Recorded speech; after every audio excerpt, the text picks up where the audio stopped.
Assalamualaikum warahmatullahi wabarakatuh. Yang terhormat kepada Ibu Dr. Hajalia Uzliyawati SEMSI selaku dosen mata kuliah standar akuntansi dan teman-teman semuanya yang saya banggakan.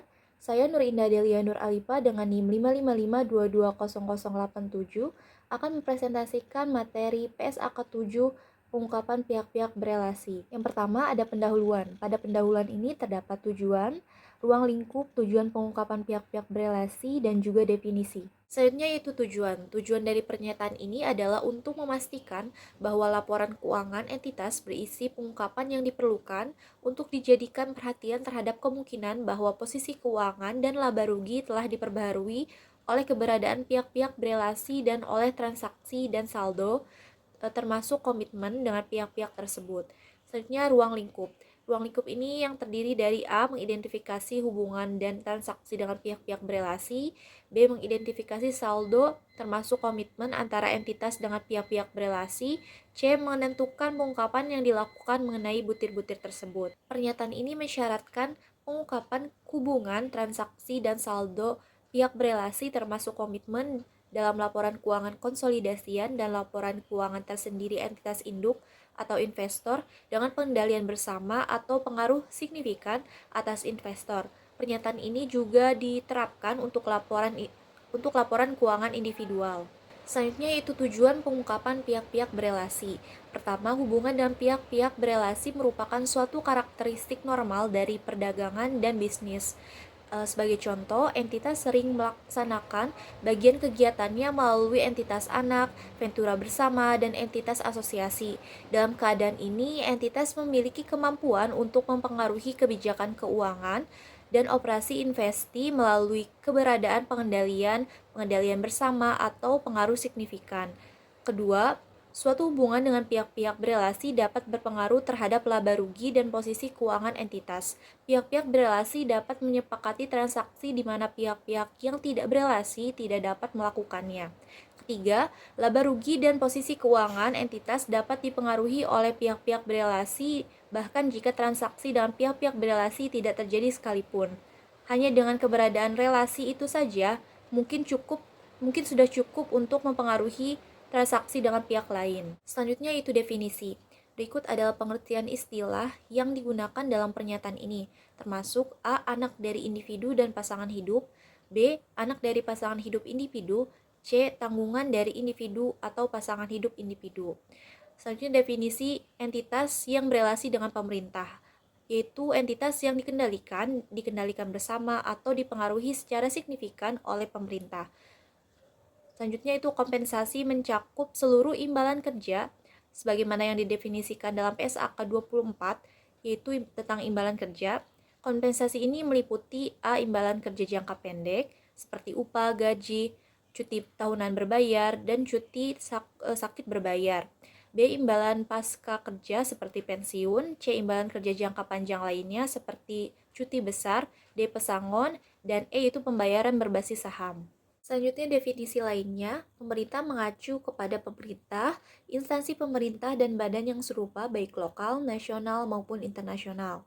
Personil manajemen kunci adalah orang-orang yang mempunyai kewenangan dan tanggung jawab untuk merencanakan, memimpin, dan mengendalikan aktivitas entitas secara langsung atau tidak langsung termasuk direktur dan komisaris dari entitas.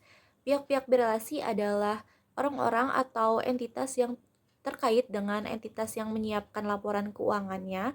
Dalam pernyataan ini dirujuk sebagai entitas pelapor. Transaksi pihak berelasi adalah suatu pengalihan sumber daya, jasa atau kewajiban antara entitas pelapor dengan pihak-pihak berelasi terlepas apakah ada harga yang dibebankan.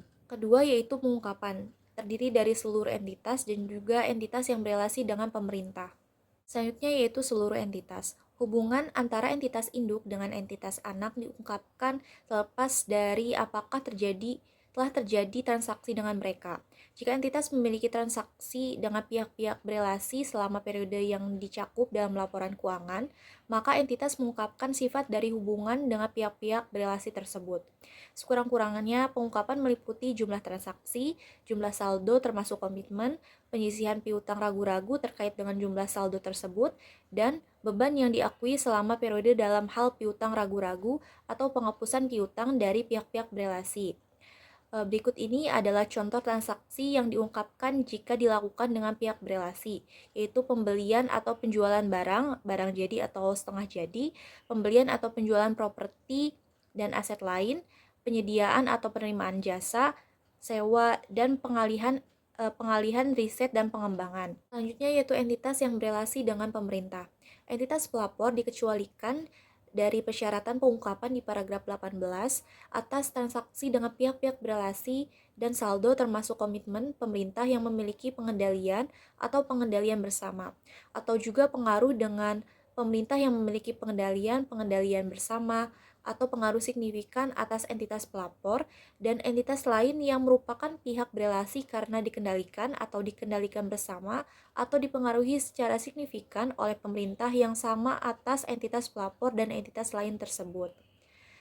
Selanjutnya, jika entitas pelapor menerapkan pengecualian di paragraf 25, maka entitas mengungkapkan mengenai transaksi dan saldo terkait yang dirujuk paragraf 25, yaitu nama departemen atau instansi pemerintah dan sifat hubungannya dengan entitas pelapor, dan informasi terkait dengan rincian yang cukup yang memungkinkan penggunaan laporan keuangan memahami dampak transaksi dengan pihak-pihak berelasi terhadap laporan keuangan tersebut. Entitas menerapkan pernyataan ini untuk periode tahun buku yang dimulai pada atau setelah tanggal 1 Januari 2011. Penerapan ini diperkenankan. Jika entitas menerapkan pernyataan ini secara dini, maka fakta tersebut diungkapkan. Entitas menerapkan penyesuaian paragraf 3, 4, 9, 11B, 15, 19B, 19C, dan 25 untuk periode tahun buku yang dimulai pada atau setelah tanggal 1 Januari 2015. PSAK 7 penyesuaian 2015 pengungkapan pihak-pihak berelasi mengamandemen paragraf dan menambahkan paragraf 17A dan 18A. Entitas menerapkan paragraf tersebut untuk periode tahun buku yang dimulai pada atau setelah tanggal 1 Januari 2016. Penerapan dini diperkenankan jika entitas menerapkan paragraf tersebut untuk periode tahun buku lebih awal, maka fakta tersebut diungkapkan. Yang keempat yaitu penarikan. Pada pernyataan ini menggantikan PSAK 7 1994, pengungkapan pihak-pihak yang mempunyai hubungan istimewa. Kelima yaitu contoh ilustratif. Pada contoh berikut ini mengilustrasikan pengecualian parsial untuk entitas yang berelasi dengan pemerintah dan bagaimana definisi hubungan relasi dapat diterapkan dalam kondisi yang telah ditentukan. Pengecualian parsial untuk entitas yang berelasi dengan pemerintah. Contoh 1 yaitu pengecualian pengungkapan paragraf 25. Bisa dilihat pada gambar ini. Pemerintah P baik secara langsung maupun tidak langsung mengendalikan entitas 1 dan 2, serta entitas A, B, C, dan D. X adalah personil manajemen kunci entitas 1.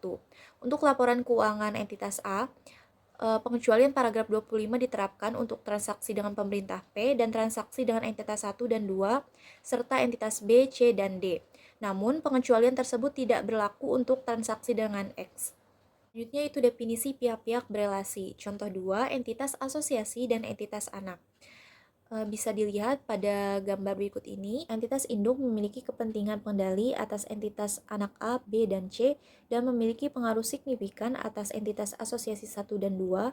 Entitas anak C memiliki pengaruh signifikan atas entitas asosiasi 3. Contoh 3, personil manajemen kunci. Bisa dilihat pada gambar ini, X memiliki investasi 100% dalam entitas A dan merupakan personil manajemen kunci dari entitas C. Entitas B memiliki investasi 100% dalam entitas C. Contoh 4 yaitu seseorang sebagai investor. Bisa dilihat pada gambar berikut ini, X memiliki investasi dari entitas A dan juga entitas B. Contoh 5, anggota keluarga terdekat pemilik investasi. Bisa dilihat pada gambar, X adalah istri Y, X memiliki investasi dalam entitas A dan Y memiliki investasi dalam entitas B. Contoh 6, entitas dengan pengendalian bersama. Bisa dilihat pada gambar, bahwa entitas A memiliki pengendalian bersama atas entitas B dan pengendalian bersama atau pengaruh signifikan juga atas entitas C. Keenam, contoh kasus. Berikut contoh kasus yaitu PT Mutiara dalam menyusun laporan keuangan menemukan hubungan sebagai berikut. Identifikasi manakah yang merupakan pihak berelasi. A. PT Kelana, perusahaan terpisah, salah satu junior manajer PT Mutiara memiliki 10% saham PT Kelana. Pada kasus ini bukan merupakan pihak berelasi, karena PT Kelana ini bukan pihak berelasi, karena junior manajer bukan termasuk manajemen kunci, dan juga kepemilikannya hanya 10%.